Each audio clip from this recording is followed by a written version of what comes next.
ಓಂ ಭೂಮಾ ಸಂಪ್ರಸಾದ ಅಧ್ಯುಪದೇಶಾತ್ ಓಂ. ಈ ಸೂತ್ರಕ್ಕೆ ಸಂಬಂಧಪಟ್ಟಂತೆ ನಾವೀಗಾಗಲೇ ತತ್ವಪ್ರಕಾಶಕ ನೋಡಿ ಮುಗಿಸಿದ್ದೀವಿ. ಪದ್ಮಾವತೀರ್ಥರ ಸತ್ತರ್ಕ ದೀಪಾವಳಿ ಮತ್ತು ತತ್ವ ಪ್ರದೀಪದಲ್ಲಿ ವಿಶೇಷ ಅಂಶಗಳೇನು ಕಾಣಿಸೋದಿಲ್ಲ. ಸತ್ತರ್ಕ ದೀಪಾವಳಿಯಲ್ಲಿ ಕೊನೆಯ ವಾಕ್ಯಕ್ಕಿಂತ ಮೇಲೆ ಪರಮಶ್ಚಾಸವು ಅಶ್ಚೇತಿ ಪರಮಾಂ ಇತ್ಯರ್ಥ. ಕೊನೆಯ ವಾಕ್ಯಕ್ಕಿಂತ ಒಂದೆರಡು ವಾಕ್ಯದ ಮೇಲೆ ಅದೊಂದು ವಿಗ್ರಹ ಬರೆದಿದ್ದಾರೆ, ಅದನ್ನು ಗಮನಿಸಬಹುದಷ್ಟೇ. ಯೋ ವೈ ಭೂಮಾ ತದಮೃತಂ ಸೈವ ಅಧಸ್ತಾತ್ ಸ ಉಪರಿಷ್ಟಾತ್, ಇವೆಲ್ಲ ಅಲ್ಲೇ ಬೇರೆ ಬೇರೆ ಕಡೆ ಬರೋ ವಾಕ್ಯಗಳು. ಅವನೇ ಕೆಳಗಿದ್ದಾನೆ, ಅವನೇ ಮೇಲಿದ್ದಾನೆ, ಹೀಗೆ ಸರ್ವಗತತ್ವಾದಿ ಧರ್ಮತ್ವೇನ ವ್ಯಪದೇಶಾಚ್ಚ. ಭೂಮಾ ವಿಷ್ಣು ನ ಮುಖ್ಯ ಪ್ರಾಣ, ಅವನು ಸಂಪ್ರಸಾದಾತ್ ಅಧ್ಯುಪದೇಶಾತ್, ಒಂದು ಪೂರ್ಣ ಸುಖವುಳ್ಳವನು ಅಂತ ವರ್ಣನೆ ಮಾಡಿದ್ದಾರೆ. ಅದಲ್ಲದೆ ಸರ್ವತ್ರ ವ್ಯಾಪ್ತ ಅಂತೆಲ್ಲ ವರ್ಣನೆ ಮಾಡಿದ್ದಾರೆ ಅನ್ನೋದು ಈ ಸತ್ತರ್ಕ ದೀಪಾವಳಿಯಲ್ಲಿ ಒಂದೆರಡು ಅಂಶ ಕಾಣಿಸ್ತದೆ. ಅಷ್ಟನ್ನು ಬಿಟ್ಟು ಇನ್ಯಾವುದೂ ಅಲ್ಲಿ ವಿಶೇಷ ಏನೂ ಇಲ್ಲ. ಮುಂದೆ ಇಯದಾನನಾದಿತ್ಯಾದು ಉತ್ತರತ್ರ ಪ್ರತಿಪಾದಯಿಷ್ಯಮಾಣತ್ವಾದಿತ್ಯರ್ಥ ಇತ್ಯನವದ್ಯಂ ಅಂತಿದೆ ಅಲ್ಲಿ.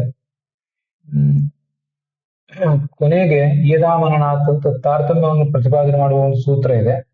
ಅಲ್ಲಿ ಈ ತಾರತಮ್ಯದ ಬಗ್ಗೆ ಪೂರ್ಣವಾಗಿ ಆಚಾರ್ಯರು ಹೇಳ್ತಾರೆ. ಇತಿ ಅನವದ್ಯಂ, ಈ ಯಾವುದೇ ದೋಷವಿಲ್ಲ, ನಾವು ಪ್ರತಿಪಾದನೆ ಮಾಡಿದ ವಿಷಯಕ್ಕೆ ಯಾವುದೇ ದೋಷ ಇಲ್ಲ ಅಂತ ಅದ್ರ ತಾತ್ಪರ್ಯ. ತತ್ವ ಪ್ರದೀಪದಲ್ಲೂ ಕೂಡ ವಿಶೇಷ ಅಂಶ ಏನೂ ಇಲ್ಲ. ಅದರಿಂದ ಮುಂದೆ ನಾವು ಈ ಭಾಷ್ಯ ದೀಪಿಕಾ ಅದನ್ನ ಗಮನಿಸಬೇಕು.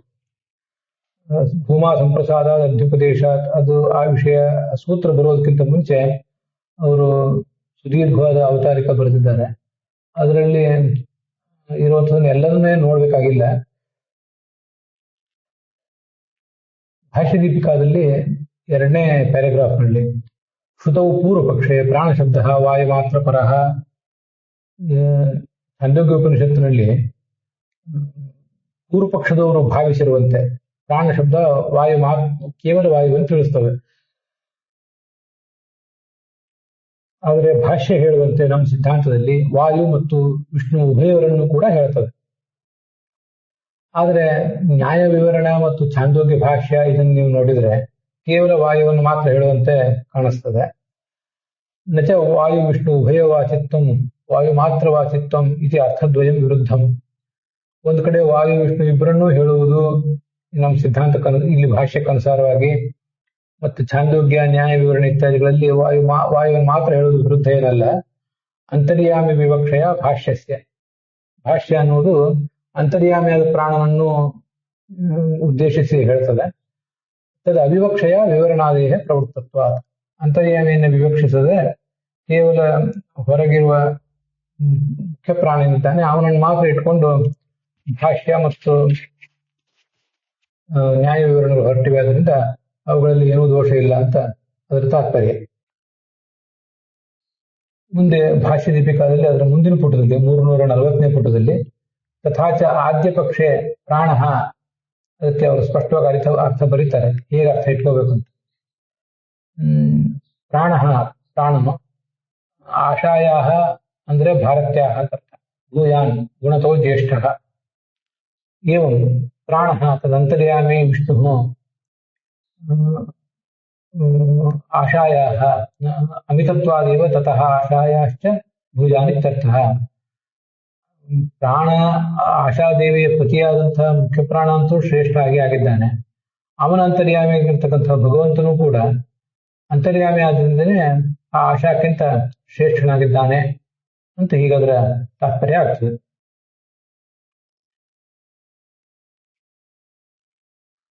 ಅಲ್ಲೇ ಆಕ್ಷೇಪಿಕಿ ಸಂಗತಿ ಅಂತ ಒಂದನ್ನು ಹೇಳಿದ್ದಾರೆ.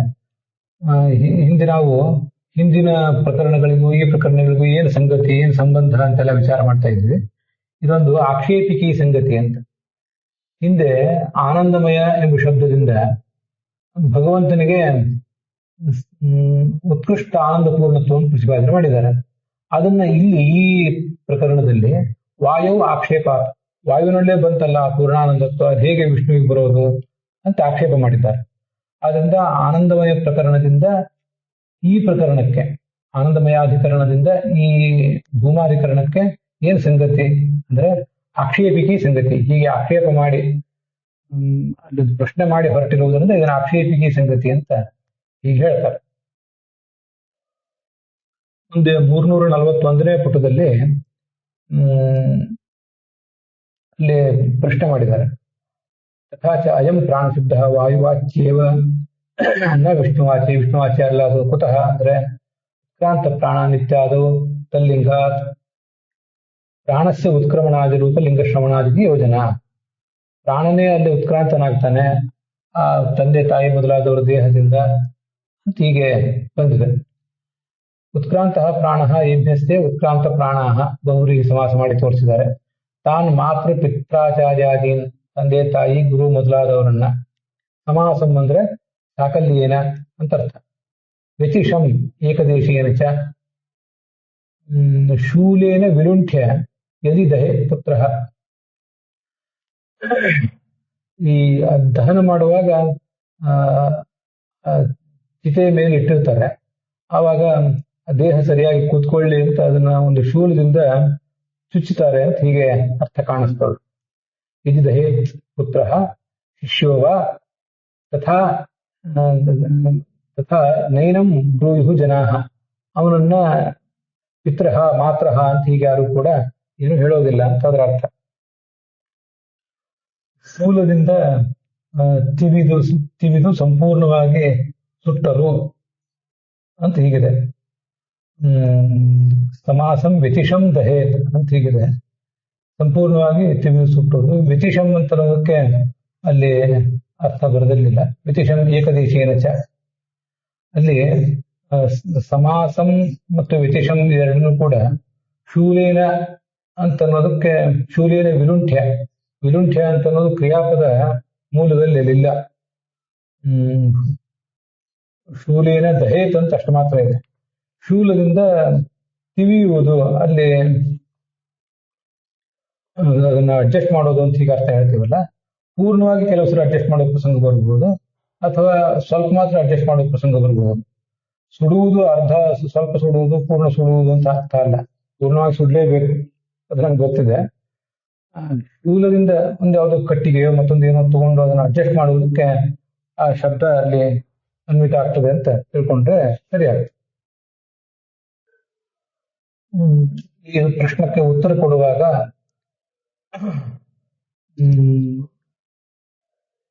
ಭಾಷ್ಯ ದೀಪಿಕಾದಲ್ಲಿ 341ನೇ ಪುಟದಲ್ಲಿ ಸೂತ್ರೆ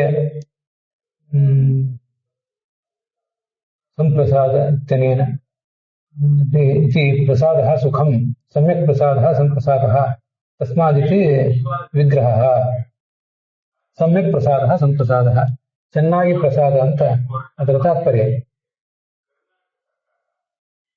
ಅನೇನ ಈ ಸಂತೋಷದಿಂದ ಜನರು ಸಮ್ಯಕ್ ಪ್ರಸೀದತಿ ಪ್ರಸನ್ನರಾಗ್ತಾರೆ. ಭಗವಂತನ ಸುಖವನ್ನು ನೋಡಿ, ಭಗವಂತನ ಸುಖವನ್ನು ತಿಳಿದು ಜನರು ಕೂಡ ಸಂತೋಷ ಪಡ್ತಾರೆ. ಹೀಗೆ ಕರ್ಣಾರ್ಥದಲ್ಲಿ ಘನ್ ಪ್ರತ್ಯಯ ಇಟ್ಕೊಂಡಿದ್ದಾರೆ. ಅದನ್ನ ಹಿಂದೆ ನಾವು ಚರ್ಚೆ ಮಾಡಿದ್ವಿ. ಕರ್ಣಾರ್ಥದಲ್ಲೂ ಇಟ್ಕೋಬಹುದು, ಭಾವಾರ್ಥದಲ್ಲೂ ಇಟ್ಕೋಬಹುದು.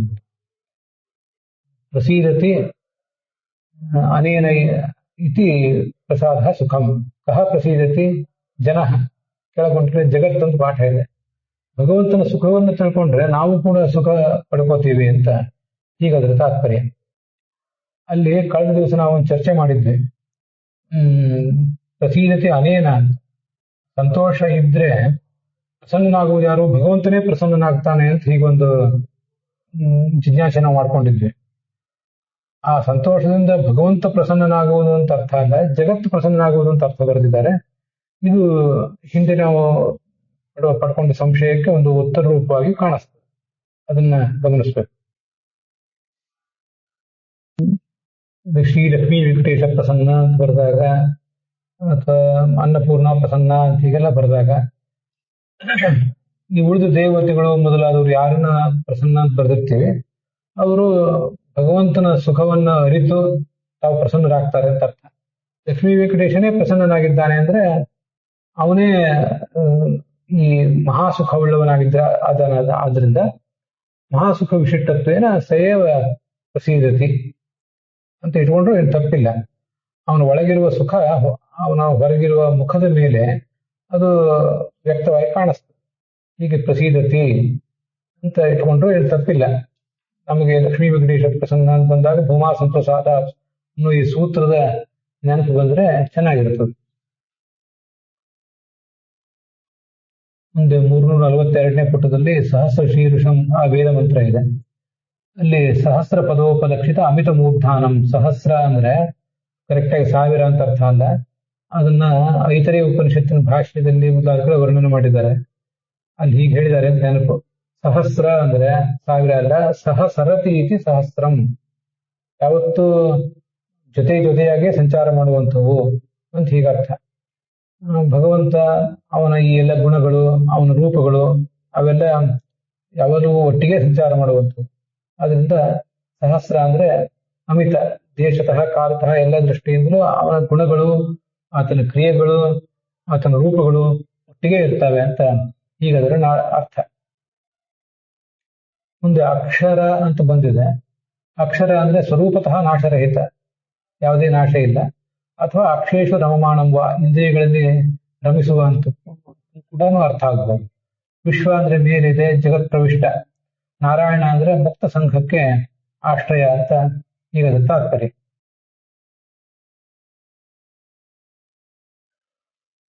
ಪರಮ ಅಂದ್ರೆ ಪರೇಭ್ಯೋ ಬ್ರಹ್ಮಾದಿಭ್ಯ ಅಧಿಕತ್ವೇನ ಮೀಯತೆ ಇತಿ, ಅಥವಾ ಪರಾಮ ಇಸೀತಿ ವಾ ಪರಮಃ ತಂ ಪರಮಂ ಪದಂ.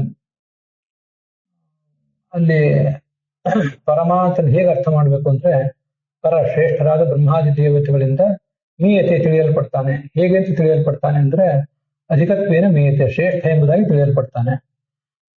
ಪರಮ ಎಸ್ಯೇತಿವ, ಯಾರ ಎಸ್ಯ ಯಾವ ಭಗವಂತನ ಮಾ ಜ್ಞಾನವು ಪರ ಶ್ರೇಷ್ಠವಾಗಿದೆಯೋ ಆ ಕಾರಣದಿಂದ ಕೂಡ ಅವನು ಪರಮಃ ಅಂತ ಹೇಳ್ಬೋದು. ಹಂಗೆ ಪರಮಂ ಪದಂ. ವಿಶ್ವತಃ ಪರಮಶ್ಚ ಅಸೌ ಅಶ್ಚ ಇತಿ ವಿಗ್ರಹ. ಅಹ ಅಂತ ವಿಗ್ರಹ ತೋರಿಸಿದರೆ ಸವರ್ಣ ದೀರ್ಘ ಸಂಧಿ. ವಿಶ್ವತಃ ಪರಮಾಂ ಅಂತಿದೆಯಲ್ಲ, ಅದು ಹೇಗೆ ಅಂದ್ರೆ ಸೋಮಪ ಶಬ್ದವತ ಅಯಂ ಶಬ್ದ. ಆಕಾರಾಂತವಾದ ಪುಲ್ಲಿಂಗ ಶಬ್ದಗಳ ಬಳಕೆ ಬಹಳ ಕಡಿಮೆ. ಆದರೆ ಸೋಮಪ ಮೇಲೆ ಗೋಪ ಇತ್ಯಾದಿ ಶಬ್ದಗಳಿವೆ. ಅಲ್ಲೆಲ್ಲ ಅವು ದೀರ್ಘ ಆಕಾರಾಂತವಾದ ಪುಲ್ಲಿಂಗ ಶಬ್ದಗಳು. ಅದರಂತೆ ಇಲ್ಲಿ ಕೂಡ ಪರಮ ಅನ್ನೋ ಶಬ್ದ ಅಂತ ಅದರ ಅರ್ಥ. 343ನೇ ಪುಟದಲ್ಲಿ ತಮ್ಮ ಉತ್ಕ್ರಾಮಂತಂ ಇತ್ಯಾದಿನ ವಾಜಸನೀಯ ವಾಕ್ಯನ, ವಾಜಸನೀಯ ಅಂದ್ರೆ ಬೃಹದಾರಣ್ಯಕ ಉಪನಿಷತ್ತಿನ ವಾಕ್ಯ.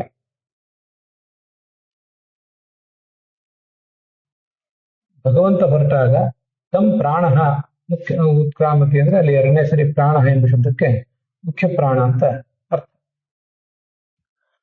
ಅಲ್ಲಿಗೆ ಇವತ್ತಿನ ಈ ಭಾಗ ಮತ್ತು ಹಾಗೆ ಭಾಷ್ಯ ದೀಪಿಕಾ ಕೂಡ ಸಮಾಪ್ತ ಆಗಿದೆ.